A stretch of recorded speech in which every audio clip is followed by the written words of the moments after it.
They are still being called by their ancestral names, slaves. Black Iraqis who have lived for hundreds of years in the southern province of Basra say they are discriminated against.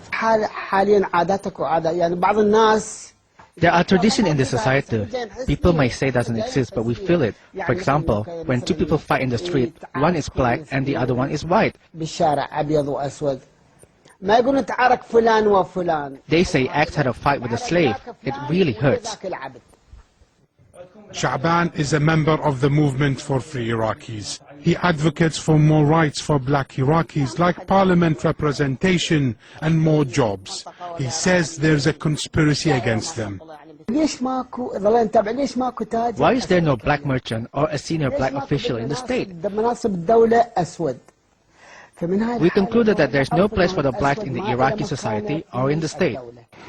They live in poverty and on the margins of society, working in low-paid professions. Local officials say there's no discrimination against anyone and that the door is open for any group to participate and take their role in the society.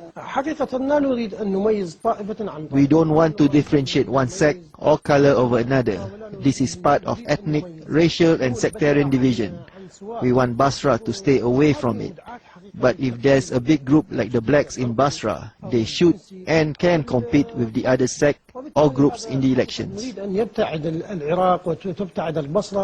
But some black Iraqis say they are not treated the same way as other minorities. We want to be like the Christians, the Mandaeans and other white minorities who have fixed representation in parliament. We, the black people in Iraq, have rights. An argument that some tribal sheikhs disagree with.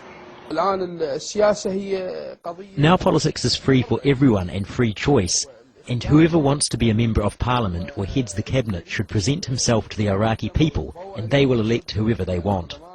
On the streets of Basra, residents say discrimination doesn't exist.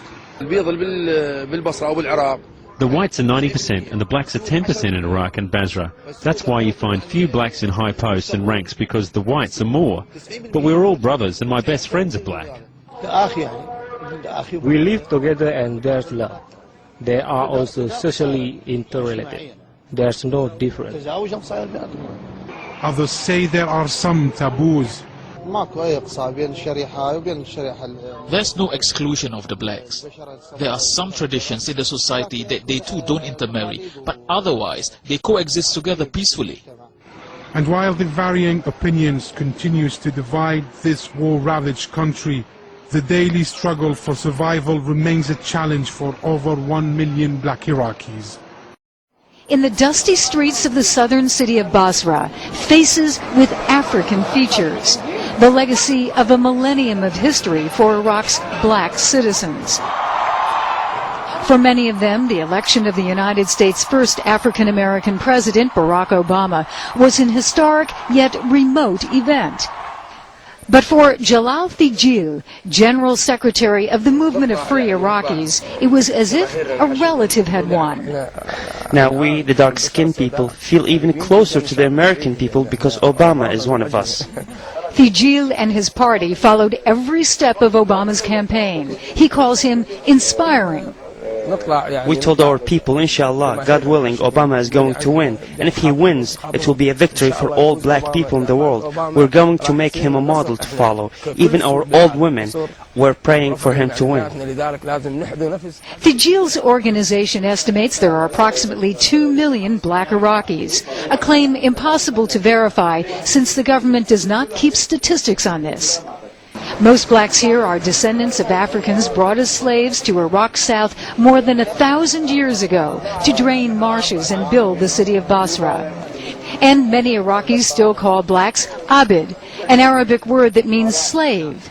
Many white Iraqis claim that term isn't meant to offend. They don't think black Iraqis are oppressed. No, they have the same rights we have. Black people and white people are the same. Same religion, same jobs. In Basra, however, many black Iraqis have menial jobs. There are no black members of the Iraqi parliament. The movement of Free Iraqis, founded 2 years ago, is busy putting up posters on Basra's streets, preparing for Iraq's January 31st provincial elections. It's the first Iraqi political party to run a slate of black candidates. Fijil outlines the party's demands: recognition of blacks as an official minority, an apology for slavery, laws to combat racial discrimination. The party has found some non-black political allies. There's been social-based oppression for a long time. We have a tribal-based society, and according to traditions and customs, the black man is considered to have low status. Some white Iraqis say that founding a political party on racial lines is divisive, especially when Iraqis of different communities need to pull together. But Fijil, quoting Obama, says it's time for change. There is a change in international politics. Obama won. And not that long ago, in his country, black people were marginalized. So this event has shattered all barriers. Fijil says he hopes one day to congratulate Barack Obama in person and to shatter barriers for his fellow black Iraqis.